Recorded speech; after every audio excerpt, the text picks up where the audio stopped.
7h39 sur LCI, le président iranien n'est plus. Désormais, c'est officiel. Le gouvernement iranien l'a annoncé il y a quelques minutes par plusieurs voies de communication. Le président est bel et bien décédé dans le crash de l'hélicoptère qui s'est produit hier soir, justement dans les zones montagneuses iraniennes. On est en direct avec Siavosh Ghazi, correspondant de RFI à Téhéran. L'annonce a donc été faite officiellement. Comment est-ce que c'est géré sur place par le gouvernement ? Alors, l'annonce a été faite par un communiqué du gouvernement de manière officielle. Le responsable, le président du Croissant Rouge iranien, qui se trouve dans la région, a annoncé que les corps des 9 personnes qui se trouvaient au bord de l'hélicoptère sont en train d'être transférés vers la ville de Tabriz, qui est donc la principale ville du nord-ouest de l'Iran.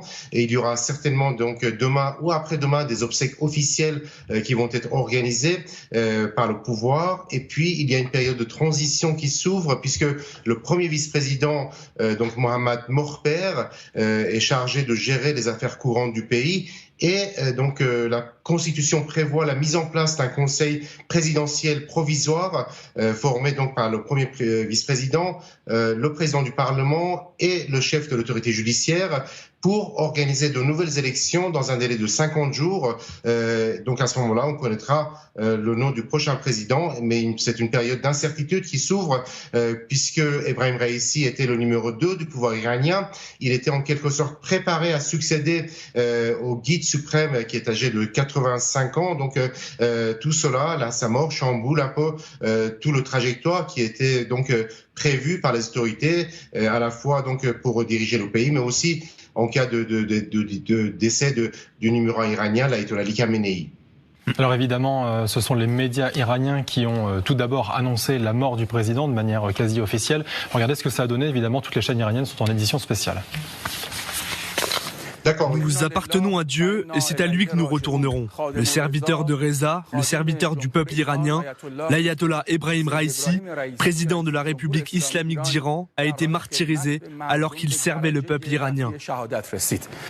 François Clémenceau, avant de parler justement de la suite, à quoi on doit s'attendre dans les prochains jours? À des rassemblements, à de la ferveur? Est-ce que ce président était apprécié au-delà d'être craint? Il y aura effectivement, comme vient de le dire Siavosh, des obsèques nationales. Lorsqu'un président, mais même tout simplement une personnalité musulmane meurt, l'enterrement est prévu dans les 24 ou 48 heures. Ça va être très rapide. La période de deuil qui va s'ouvrir ensuite va être importante. Oui, vous êtes dans un pays où il y a une ferveur religieuse.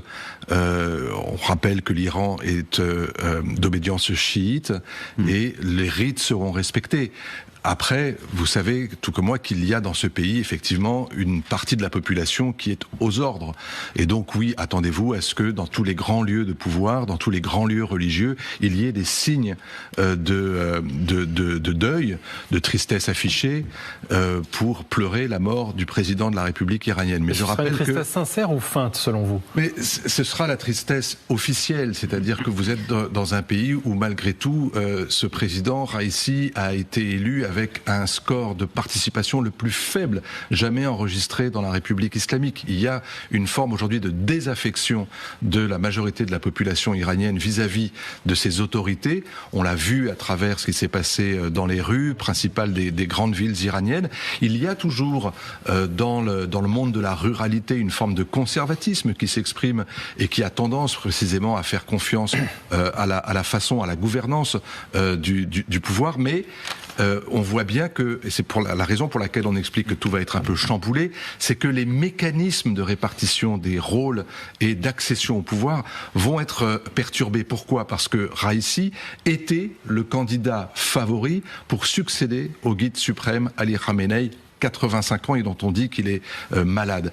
Or, encore une fois, officiellement, les textes prévoient que le guide suprême est désigné par une assemblée d'une 88 religieux qui ont à s'exprimer, à faire un choix parmi tous ceux qui sont candidats, et les critères peuvent varier effectivement d'une faction à l'autre. Soit ce sont des critères d'ordre de légitimité, soit ce sont des critères d'ordre de proximité, notamment avec les religieux ou avec les gardiens de la Révolution, soit tout simplement des critères de probité. rester dans un pays où il y a encore une très très forte corruption. Et donc, à partir du moment où le favori à la succession du guide n'est plus, eh bien, il va falloir trouver quelqu'un qui ressemble à un favori. Et de ce point de vue-là, ce serait pas étonnant, par exemple, que le fils même de Ali Khamenei, qui est aujourd'hui en quelque sorte le secrétaire du guide, puisse prétendre à lui succéder. Et c'est quelqu'un précisément qui est extrêmement proche des gardiens de la Révolution. Et on rappelle que cet organisme, les gardiens de la Révolution, a pris de plus en plus de poids ces dernières décennies. Au point qu'aujourd'hui, finalement, entre les religieux et les gardiens de la Révolution, il n'y a pas de conflit, mais il y a une rivalité qui s'exerce et qui fait que la politique intérieure, la répression, et la politique extérieure, l'hégémonie, l'expansionnisme, sont aujourd'hui privilégiés. Siavash Ghazi, le peuple iranien, il en pense quoi? Est-ce qu'aujourd'hui, il pourrait profiter justement du décès de ce président pour peut-être demander un peu plus d'ouverture du pays? Écoutez, c'est un peu tôt de faire des hypothèses. Pour l'instant, on est en période de deuil. Il y aura des obsèques, donc c'est un moment donc très fort pour le pouvoir iranien. Et surtout, il faut penser donc à la succession donc du président Raïssi, qui était donc, je veux dire, qui est le pouvoir conservateur comptait sur lui pour gérer les affaires du pays et sortir de la crise.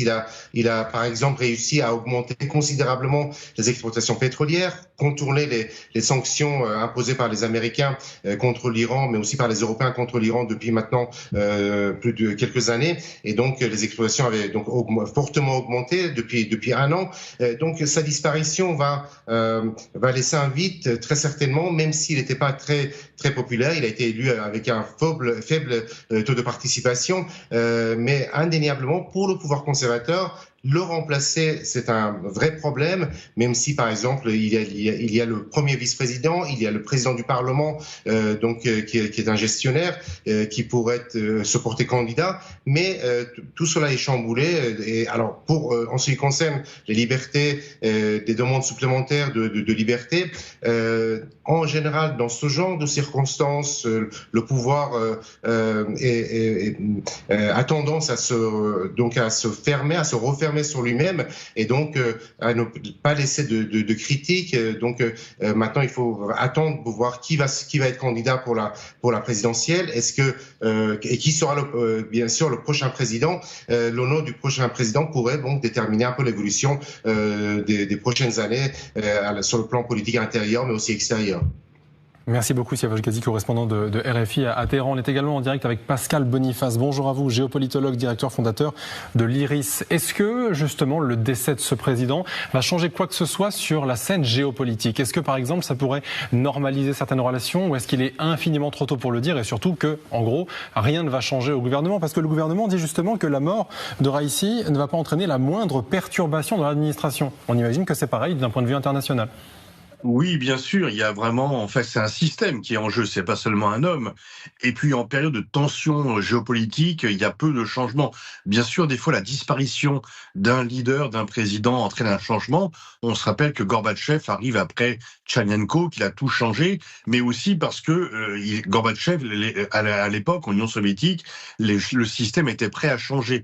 Là, en période de tension géopolitique extrêmement intense, je pense il faut pas s'attendre à être très optimiste et qu'il n'y ait pas de changement notable du système, aussi bien sur le plan intérieur, donc la répression, que sur le plan international, la stratégie de tension avec ce qu'ils appellent l'axe de la résistance, et donc ses alliés dans le monde entier, dans la région. Et donc, je pense que le système va rester le même et va continuer. Il ne faut pas s'attendre à de grands changements, malheureusement. Et dans la région, pour cibler les choses de manière un petit peu plus resserrée, est-ce que justement, il pourrait y avoir des changements vis-à-vis des factions qui sont financées par l'Iran? On pense notamment évidemment au Hamas, au Hezbollah, les Houthis. Est-ce que ça aussi, ça peut changer quoi que ce soit, ou on reste encore une fois dans cette continuité qui est prévue par l'Iran? Je pense que la continuité va l'emporter sur le changement. Si la période était plus calme, peut-être que le système aurait pu profiter de cela pour s'ouvrir un peu. trouver de nouvelles ouvertures.